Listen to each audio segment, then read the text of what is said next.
नाता है, गाय हमारी माता है असा मानणारा हिंदू समाज या ठिकाणी गेल्या अनेक वर्षापासून लातूर शहरामध्ये अवैध कत्तलखाने सर्रासपणे सुरू आहेत। लातूर शहरामध्ये 2 वर्षापूर्वी 2 व्यक्तीवरती हल्ला झाला होता। तसाच हल्ला काल 2 दिवसापूर्वी परत करण्यात आला।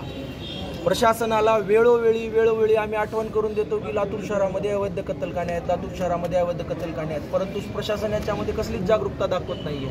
2 दिवसापूर्वी आमच्या मित्रावरती सहकार्यावरती हत्यारासहित हल्ला करण्यात आला। एक लेडीज कॉन्स्टेबलवरती हल्ले करण्यात आले। एकीकडे आम्हाला सांगण्यात येतं की हिंदू मुस्लिम ऐक्याचं शहर लातूर शहर आहे, दुसरीकडे आमच्या हस्तेचे अहवालना करण्यात येते।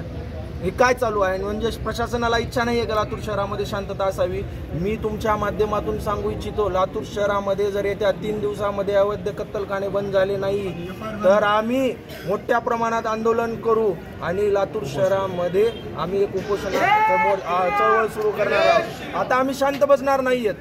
आजचं आंदोलन आम्ही सकल हिंदू समाज या माध्यमातून प्रशासनाला दिलोय। आम्ही पाहणार आहे, 3 दिवसाची अल्टिमेटम दिलंय आम्ही आयुक्त साहेबांना। आम्ही बघणार आहेत काय करणार आहे। 2 दिवसापूर्वी आपल्यावरती हल्ला झाल्याचं समजतंय, काय नेमकं प्रकार होतो? विषय असा होता की साई नाक्यावरती आपण या ठिकाणी एक लेडीज कॉन्स्टेबल होती, त्यांना एका गाडीमध्ये गोवंश जाताना दिसलं। त्यांनी त्या ड्रायव्हरला हटकलं आणि विचारलं की बाबा काय याच्यामध्ये। तो न थांबता गाडी सरस पळवला आणि त्याने काय केलं, त्यांच्या मोहल्ल्यामध्ये गाडी आणून थांबवली आणि घरातून बाहेर तोंडाला दस्ती बांधून आला आणि विचारला तू कोण पूछनेवाली, अशा पद्धतीनं विचारून मारहाण केली। त्यांच्या सहकारी त्यांच्यासोबत त्यांचे मिस्टर होते त्यांना मारलं, आमच्या गोरक्षकांना मारलं।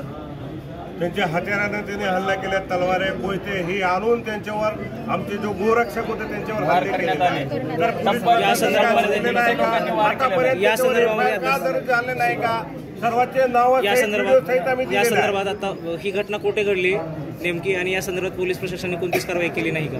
विषय गांधी चौकाच्या हद्दीमध्ये घडलेला आहे आणि प्रशासनाने कारवाई करण्याचा आम्हाला हे दिलेलं आहे आणि 307 आमची मागणी आहे 307 दाखल करावी, कारण हत्या जी होती ती पूर्ण मारण्याच्या हेतूने करण्यात आली। इंटेन्शन पूर्ण त्यांना संपवण्याचा होता। खतम कर डालो इनको बार का हुआ है असे त्यांचे शब्द होते आणि त्यांच्यावर 307 ची धारा लावत नसेल तर आम्ही नेमकं तुमच्यावरती हल्ला। ज्यावेळी आम्ही गायीचे रक्षण करण्यासाठी आमचे सर्व गौरक्षक लातूरच्या हिंदू समाजातले जातो त्यावेळेस ते आवेज कुरेशी नावाचा एक कसाई आहे, त्यांनी त्या मच्छी मार्केटच्या ठिकाणी एक कत्तलखाना चालू केलेला आहे। तर त्या ठिकाणी आम्ही गेलो होतो, आमच्या भगिनींवरती त्यांनी हल्ला केला, आमच्या बंधूंवरती हल्ला केला। त्यावेळी आम्ही सगळे उपस्थित झाल्यानंतर त्यांनी 100 ते 150 लोकांच्या मॉप घेऊन त्यांनी पुढे आले, दगड फेकायला लागले। ती 70 वगैरे असतं जे कापायचं गौमास ते डायरेक्टली आमच्या अंगावर वार करण्याचा प्रयत्न केला त्यांनी आणि त्यांनी साधारणतः मारण्याचं इंटेन्शन म्हणजे त्यांनी जीवे घेणे हल्ला। त्यांनी म्हणले की हे हिंदू आहेत, ह्यांनी संघटनावाले त्यांना खतम करून टाका, आपल्या धंद्यावर त्यांनी जर येत असतील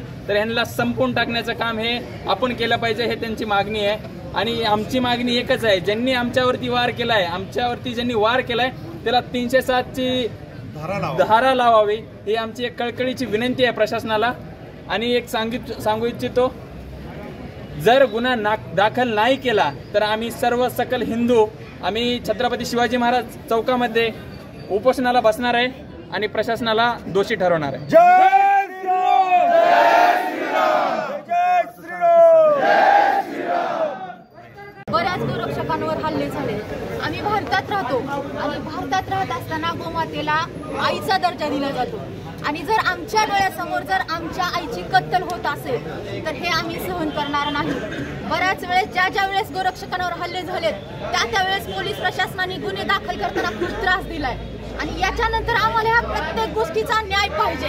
आमच्या गोरक्षकांवर झालेल्या हल्ल्याचा न्याय पाहिजे, आमच्या झालेल्या ज्या गायीच्या कत्तली आहेत त्याचा पण न्याय पाहिजे आणि यासाठी हे कत्तलखाने बंद झालेच पाहिजेत आणि जे कोणी या गोष्टीला विरोध करतील त्यांना बांगड्या घालण्यात येतील।